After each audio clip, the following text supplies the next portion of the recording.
Don't you pity that poor Luddite, I'm sure you know, who's still carrying around some dumb flip phone telling you, I don't need a smartphone, I just want to make calls. Dumbass. Okay, that's a little harsh, but smartphones aren't really even about being phones anymore.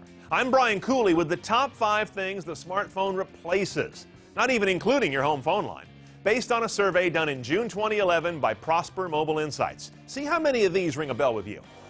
Number 5 is the MP3 player. 37% of us don't use one of those once we get a smartphone. You see, simple phones were generally crap or non-functional as iPods. But smartphones are usually at least okay, with their big color screens, touch interfaces, plenty of and often expandable storage. Oh, and they are connected, so they can stream stuff like Pandora and Spotify and Last.fm.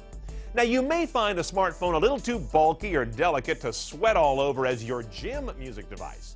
But aside from that, you can see why the iPod is rapidly becoming quaint tech. Number 4 is the personal planner, 41.6% of us. Ugh, thank you, smartphone, for jamming a stake in the heart of those horrible old Franklin Covey day planners with their bad pleather jackets that match your bad tassel loafers. Of course, syncing calendars across various web services to various smartphones can give you a stress-related disease, but at least you won't die clutching a daybook. Number 3 is the digital point-and-shoot camera. About 44% of us said goodbye. I don't recall the last time I used my point-and-shoot digital. Not even sure where it is, to be honest. For many people, there just is no longer a gap between the smartphone on one end of photography and the DSLR on the high end. Smartphones now take high-res photos, often HD video. They share the stuff because they're connected. They can GPS stamp things, all in one little stealthy device that doesn't say, I'm a tourist. Oh, by the way, if you want a great camera phone, check out my other recent top 5 best camera phones at top5.cnet.com. Okay, the number 2 thing the smartphone kills is the GPS portable navigation device. 52% of us don't use those once we get a smartphone. Now, there's decent to excellent turn-by-turn nav in all the recent smartphones that have come out. A lot of folks will object and they'll say, yeah, too many compromises. The screen size is a little too small. The power usage means I might not be able to make a call. Multitasking can be kind of clumsy. But, you know, most of us don't use nav that often. Once in a while, like, I bet you know how to get to work and back.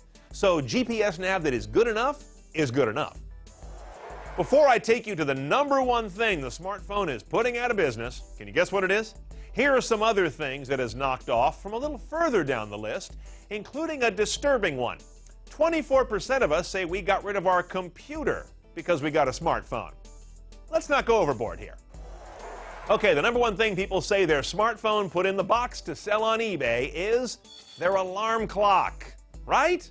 I don't even know how to set my alarm clock anymore. Your phone is your appointment, travel, to-do, and home alarm device. Why would you have a separate one on the nightstand that does nothing but just wake you up? For more top 5s like this, go to top5.cnet.com. I'm Brian Cooley. Thanks for watching.